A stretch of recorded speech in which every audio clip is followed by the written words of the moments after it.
सवाल ये नहीं है कि कितना सीखा जा सकता है, सवाल ये है कि कितना भूला जा सकता है। नमस्कार, मैं हूं संजय और आज हम चर्चा कर रहे हैं book the power of habit पर। जब भी मैं आदतों के बारे में सोचता हूं, बहुत सारे लोगों को देखता हूं कि वो अपनी आदतों को छोड़ नहीं पा रहे हैं, भूल नहीं पा रहे हैं। तो ऐसे में मुझे ओशो का ये एक कथन याद आता है। ये जो स्टेटमेंट है वो हमेशा याद आता है। पर सच तो ये है कि आदतों को आराम से रीराइट किया जा सकता है। हमारा दिमाग एक सुपर कंप्यूटर है जिसमें एक आदत के ऊपर दूसरी आदत को चढ़ाया जा सकता है, रीराइट किया जा सकता है और ऐसा करके हम पूरी आदतों को आराम से छोड़ सकते हैं। यानी आदतों को नज़रअंदाज किया जा सकता है, बदला जा सकता है, छोड़ा जा सकता है और नई आदतों को बनाया भी जा सकता है।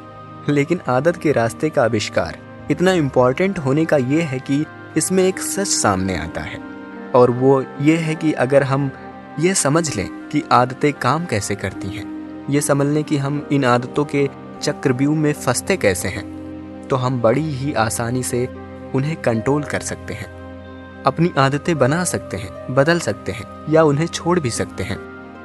अब इस बात को समझने के लिए हमें सबसे पहले हमारे दिमाग के एक भाग को समझना बहुत ज़रूरी है जिसे बेसल गैंग्लिया कहते हैं। अब ये बेसल गैंग्लिया आखिर होता क्या है, पहले हमें ये समझना जरूरी है।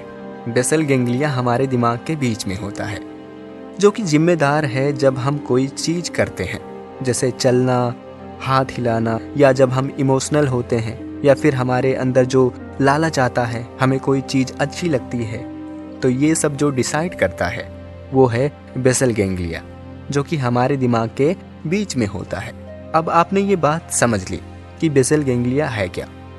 बेसल गैंग्लिया पर उस वक्त बहुत सारे प्रयोग किए गए। साइंटिस्ट ने बहुत सारे चूहों के दिमाग पर एक्सपेरिमेंट किए, तरह तरह के जानवरों के दिमाग पर एक्सपेरिमेंट किए और उन्होंने पाया कि आदतें कभी पूरी तरह से मिटाई नहीं जा सकती, बस उन्हें छुपाया जा सकता है।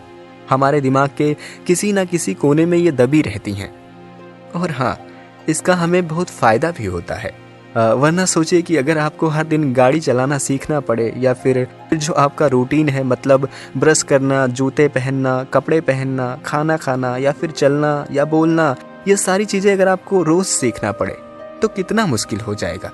लेकिन इसका एक बुरा भी पहलू है, वो ये है कि हमारी बुरी आदतें भी वो हमारे दिमाग में कहीं ना कहीं पड़ी होती हैं और अक्सर आपने देखा होगा कि जो एल्कोहलिक है या कोई एडिक्शन से छूट कर आया है, कुछ लोग वापस उसी एडिक्शन में चले जाते हैं। क्योंकि वो अपनी पुरानी आदतों को भूल नहीं पाते, या जो उन्होंने पुरानी आदतों के ऊपर एक नई आदत चढ़ाई होती है वो कमज़ोर होती है, वो उतनी इंटरेस्टिंग नहीं होती है और फिर वो अपनी पुरानी आदतों के जाल में फंसते चले जाते हैं। तो ऐसे में सबसे ज़रूरी ये है कि हम जो अपने दिमाग पर नई आदत डालें, जैसे कि जो पुरानी आदतें हैं वो कभी मिटती तो है नहीं, तो हम नई आदतों को इतना स्ट्रांग बनाएं या इतना इंटरेस्टिंग बनाएं कि हमारा दिमाग पुरानी आदतों की तरफ जाए ही ना, जिससे आप एक नया आदत बना सकते हैं और उस आदत के ज़रिए आप अपने लाइफ में चेंजेस ला सकते हैं। तो बस आज के लिए इतना ही, मिलते हैं अगले एपिसोड में।